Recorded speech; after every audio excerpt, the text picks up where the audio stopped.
نہیں کی تھی۔ جواب میں اس نے کہا، تم نے اس نیک کام کی نیت کی تھی اور اپنی طرف سے کوشش بھی کی تھی۔ یہ الگ بات ہے کہ کامیابی نہیں ملی، اسی لیے تمہاری نیت اور سعی و تلاش کو تمہارے نامہ اعمال میں لکھ دیا گیا۔ نہج الفصاح میں پاک رسول صلی اللہ علیہ وآلہ وسلم کی وہ حدیث میں نے بعد میں دیکھ لی تھی۔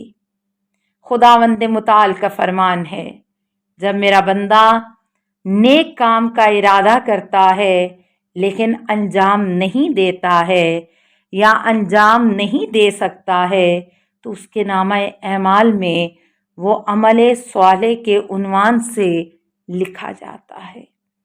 یہاں بھی خدا کا شکر گزار ہوں کہ بری نیت کو لکھا نہیں جاتا ہے۔ کتاب کے اگلے صفحات میں بار بار مشاہدہ کیا کہ میری نیک نیتی کو لکھا گیا تھا اور مجھے نیک عمل کا ثواب ملا تھا۔ کئی جگہ پر لکھا کہ یہ میری چھوٹی چھوٹی غلطیوں کی وجہ سے میرے نامہ اعمال سے نیک اعمال مٹ چکے ہیں۔ ایسی غلطیاں جن سے مجھے کوئی فائدہ بھی نہیں ہوا تھا، یعنی شوربہ بھی نہیں پیا اور منہ بھی چل گیا۔ جتنا جتنا آگے بڑھتا گیا نامہ اعمال خالی ہوتا گیا۔ اس صورتحال نے مجھے افسردہ کر دیا تھا اور میرے سامنے کوئی راہ حل بھی نہیں تھا۔ سوچ رہا تھا کہ کیا یہ ممکن ہے کہ میں اپنے گناہوں کا بوجھ کسی اور کے کندھے پر ڈال دوں اور اس کے اچھے اعمال اسے لے لوں۔ صورتحال بد سے بدتر ہوتی جا رہی تھی۔ میز والے جوان نے بات آگے بڑھائی، اگر تمہارے اعمال میں ریاکاری کا شائبہ بھی ہو، خدا کے نزدیک اس کی کوئی قیمت نہیں ہے۔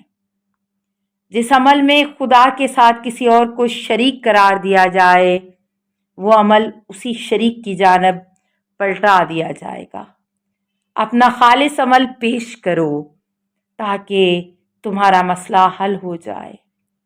کیا تم نے سنا نہیں ہے کہ الاعمال بالنیات، اعمال کا دار و مدار نیتوں پر ہے۔ ایک انسان کی جان بچانا۔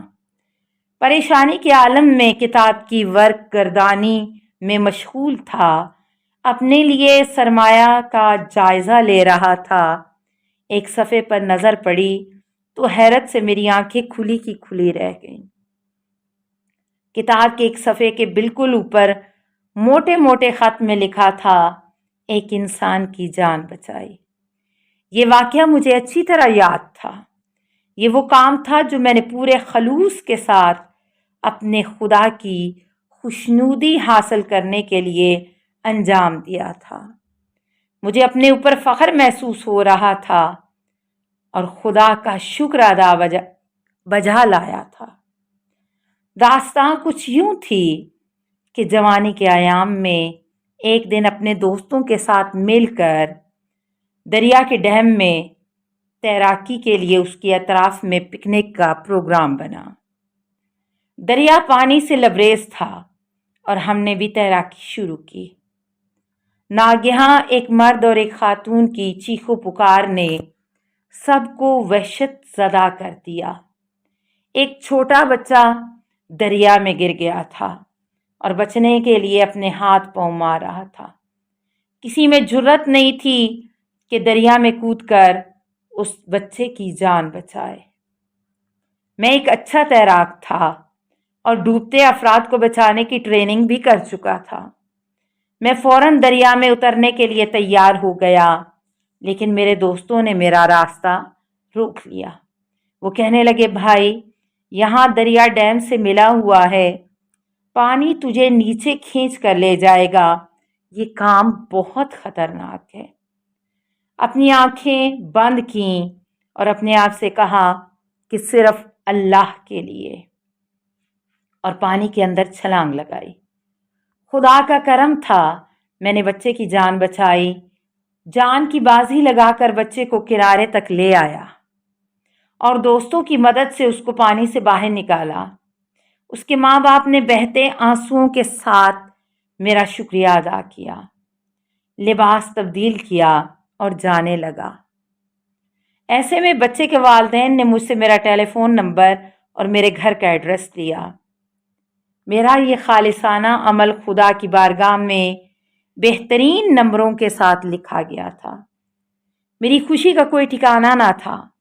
کم از کم ایک اچھا کام خالصانہ نیت کے ساتھ میرے نامہ اعمال میں موجود تھا۔ پتہ چلا یہ ایک ایسا اچھا کام خالص نیت کے ساتھ انسان کو مصیبتوں کے دلدل سے نجات دے سکتا ہے۔ میرے نامہ اعمال میں چونکہ یہ عمل موٹے حرف کے ساتھ لکھا گیا تھا، لہٰذا میں سمجھ گیا کہ یہ ایک بے مثال کارنامہ انجام دیا ہے۔ لیکن یہ کیا؟ میرے سر پر مصیبتوں کا پہاڑ اس وقت ٹوٹ پڑا جب میں نے دیکھا یہ اتنا بڑا اور خالصانہ عمل بھی میری آنکھوں کے سامنے مٹنے لگا ہے۔ سامعین کرام، یہاں بہت سے اعمال ریاکاری کی وجہ سے محو ہو گئے اور کتاب سے مٹ گئے۔ ریاکاری کے عنوان پر سلسلہ آئینہ میں ہماری پوسٹ موجود ہے، جس کا لنک ہم اس ویڈیو کے آخر میں لگا دیں گے تاکہ آپ جان سکیں کہ وہ کون سی علامات ہیں جو اگر انسان میں پائی جائیں تو وہ ریاکار ہے، اور معصومین علیہ السلام کی کون سی احادیث اس کے بارے میں ہیں۔ السلام علیکہ یا ابا عبداللہ الحسین، اللہم صلی علی محمد و آل محمد۔